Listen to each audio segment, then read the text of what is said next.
Guys, welcome back to some more AFK Arena. Today we're back over our YouTube account, 46-50. Guys, we are almost done with chapter 46 at this point. Have a couple more heroes that we do want to build out a little bit. Tamaris, of course, showing up within a bunch of different formations, within the Treasure Scramble, within the Curse Realm. We have been seeing him in quite a few different places.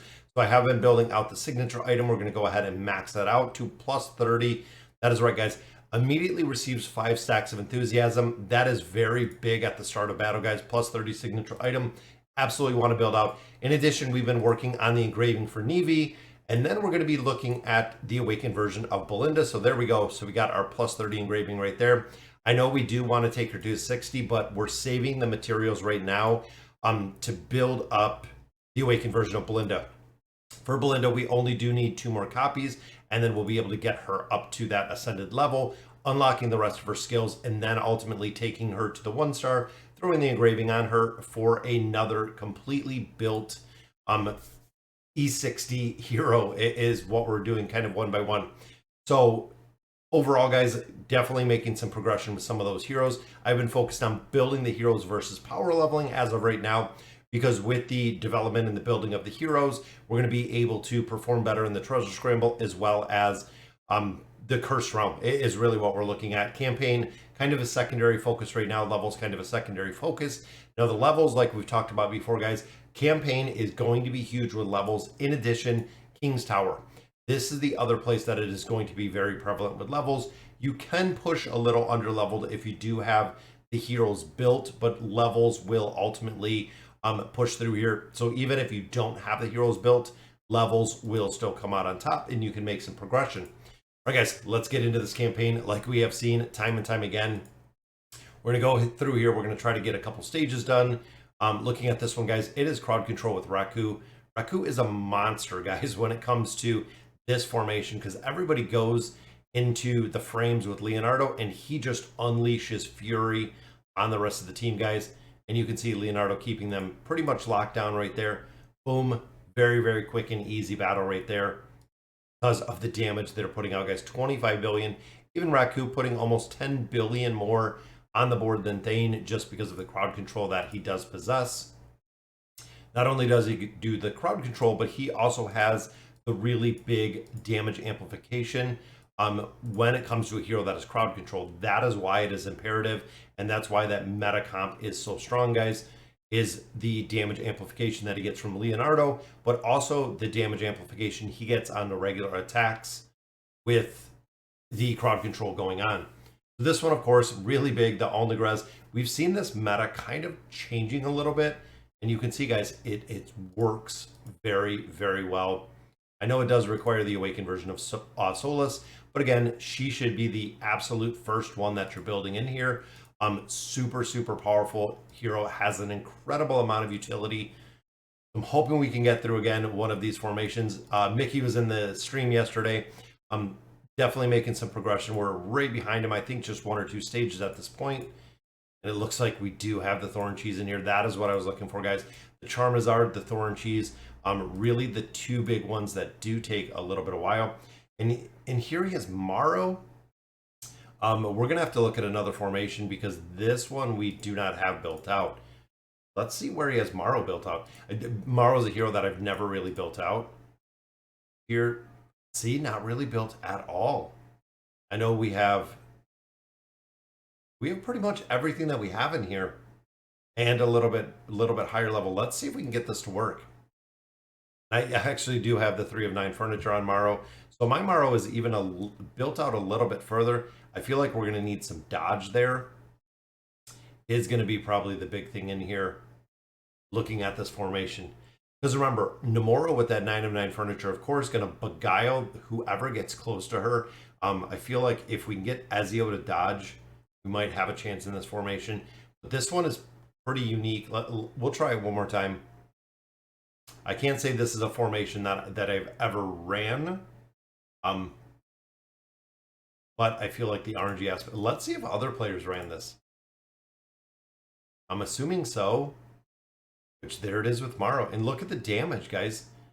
2 and 1 billion. There's almost 0 damage in there. And again, there we go. There's 3 billion.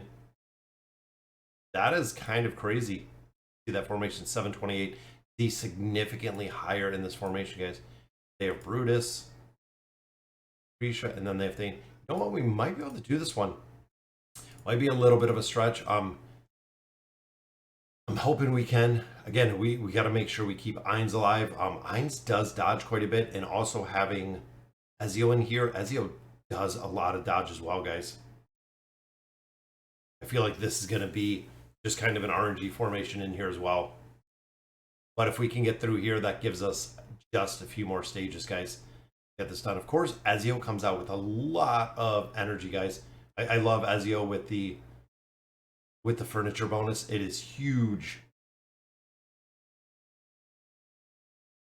Again, these formations are just so much RNG. Albedo, of course, providing all of the defensive buffs that we see here. Even there's quite a bit of crowd control. I feel like pets play a very big factor in some of these formations, guys. Pet aspect, but we got to keep some of these targets up. If we can't keep Ainz up, and again, it could be the levels, guys. We're about 20 levels shy, which even now they're at 934, guys. We're almost up to the triple digits when it comes to levels, which is insane that we're pushing that far. But yeah, this one might be just too high of a level deficiency for the team that we're trying to push through here. What else do we got in here, though? Even there's 728. Yeah, I mean 20 plus level deficiency. I know the pets aren't there. You know what? I'm going to stick with Mickey's formation. Let's see if we can make this work. And again, a really interesting formation. Seems like Ezio's gonna have to get those ults off from Ezio really early. I feel like he is the finisher right there. Got a quick dodge. Got to get some RNG with Ezio. And of course, I don't have Ezio engraved. Actually, I don't have any of these heroes engraved, guys. Not even a one. Buying the time for Brutus. Just need Ezio to do the one-shots here. Get a little bit of those lucky dodges as well. Tomorrow also provides crowd control, if you see, guys. Oh, we can't have him dying so early. And I haven't seen this formation. This is a pretty interesting formation in here. I'm almost thinking we could use a couple different heroes. Even here, looking at our weakened heroes, like dropping in a Thane. Just to see, kind of playing around with it, what we can do. I feel like that'll even help for the Ezio aspect of it. Because we get the wind shear right off the bat.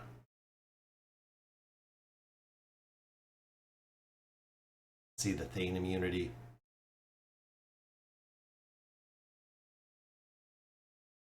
Should be able to get this down though.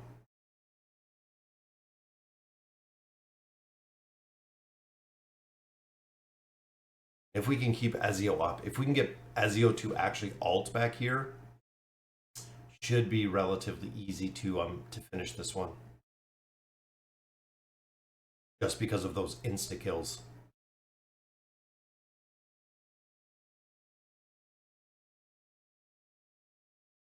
We're getting close on this one. And again, guys, Ezio, that insta kill ability is still just huge.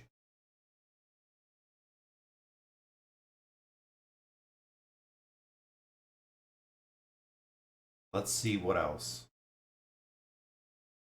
Again, that exact same formation. And again, no stars on there, or no engraving on there, not really much signature items.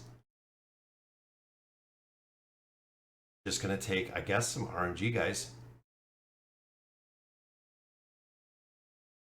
Interesting combination though. I definitely pretty interesting, because of course Lorzin provides the link. So as soon as Brutus is taking damage, Scrag is taking damage. And Ezio just needs to dodge, guys. We just need this dodge factor down here. If he doesn't dodge, it's pretty much game over for this formation.